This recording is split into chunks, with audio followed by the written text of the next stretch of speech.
What's going on, guys? Miwa Tokusatsu here. So this week saw the release of Mighty Morphin Power Rangers Once and Always, the 30th anniversary special for the Power Rangers franchise. And so this is just going to be like a quick little video going over the pros and cons of the special. So starting with the good. This was very well done. A little better than I expected because from the trailer, it did look a bit cheap, but actually watching it on Netflix, it does look a bit more slightly cinematic than the show does currently, but like it still does kind of like retain the feel of something like, say, Dino Fury. So, and it's also very tonally consistent because it is a bit more dramatic, but it does blend in well with that signature MMPR cheesiness, if that makes sense. Excuse me. And the returning actors, turn in some of the best performances that they've ever had doing these roles, especially Walter Emmanuel Jones and David Yost, because in scenes like right after Trini had died, they had to explain to men what happened, and like they're just like going back and forth arguing over like, okay, how should we tell her? Should we not tell her? Should we lie to her? So yeah, like that really helped my enjoyment of it. And they're also really good about the details and the continuity because I went into this with a few questions like, how is Billy, or yeah, why is Billy back from Aquatar? Or like, why is Rita here? Why is she a robot now? And I felt like they were going to ignore some of these things just for the sake of like bringing back whoever they can for a reunion. But fortunately, that's not the case. Like, they actually do take the time to explain pretty much all of this to where they don't leave any major plot holes that I noticed. Like, there was like one really small nitpick that I had, and it was with SPA, Space Patrol Alpha, where we see Adam and Aisha now work for Space Patrol Alpha, and I got the feeling that they were probably trying to pass it off as a predecessor to SPD, which that couldn't be the case because SPD, like as it stands right now, already exists, and it's been around for decades at this point because they established the Earth base like way back in like what 2001, and then Kruger started SPD on his home planet of Sirius like even further back. So if they were trying to pass it off as a predecessor, like it can't be a predecessor of SPD like as it is right now. Already exists, if that makes sense. And as for Billy, like they don't exactly they don't tell us how Billy came back from Aquatar, but they do acknowledge the fact that he was there, and that was enough for me. I think it was Adam that had said Sestri had missed him or something, so I'm fine with that. And then as for Rita, so we do find out that Billy was behind the creation of Robo Rita. As we see in the flashback, he was trying to bring back Zordon after, his Z-Wave had spread across the entire universe, practically killing him. And instead, he finds Rita's evil essence instead, and that infects Alpha 8. So that's why Alpha 9 exists now, of course. And that's how we have our robot Rita.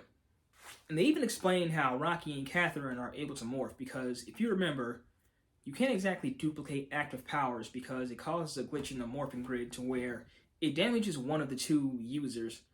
And I forgot how exactly they explained it, but like Billy made these proxy power coins that allowed them to get around that rule. So continuity-wise, those were my biggest concerns that they had pretty much addressed. So no complaints there as far as like major plot holes or anything. And story is pretty good too because it deals with the aftermath of Trini's death, and it's very like good on the drama and the tension between characters because Min is the most affected by this, and she blames Billy, who of course is responsible for the creation of Robo Rita. So I like the fact that they were able to like naturally like have some like tension between characters because you rarely see that in Power Rangers nowadays where it doesn't last, more than like one episode or like legit confrontation. Like it felt more along the lines of a Disney era season.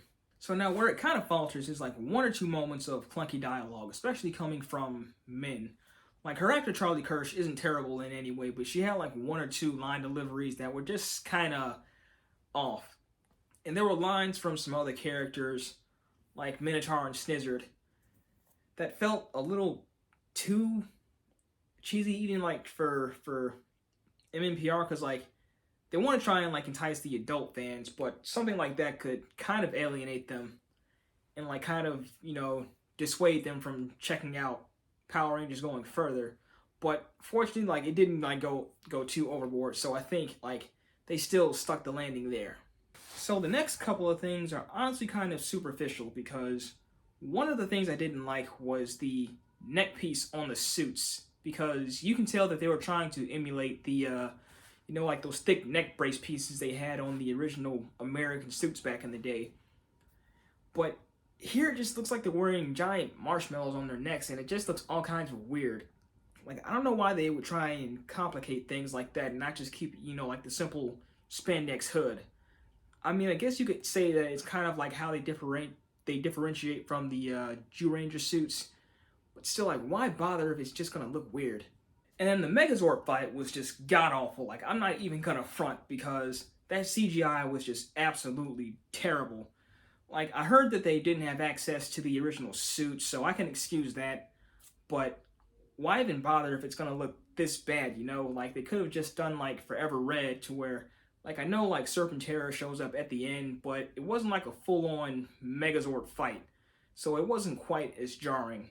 But, like, this more so just falls into, like, Uncanny Valley territory to where it looks pretty much just as bad as the Megazord, the Ninja Megazord from the 95 movie. So, yeah, like, it in no way hindered my enjoyment of this special. But I just wanted to point that out because it just stood out to me. It's just, like, one of, like, the major bad aspects.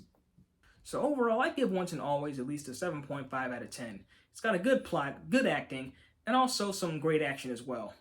It's got some clunky dialogue in some areas, and also some questionable aesthetic choices, but overall, a pretty good time. But I'm going to go ahead and get out of here, so as always, be sure to like, comment, and subscribe. Be sure to like my Facebook page, Moose Tokusatsu. We're also on Twitter, Instagram, and TikTok. And this is Moose Tokusatsu, signing out.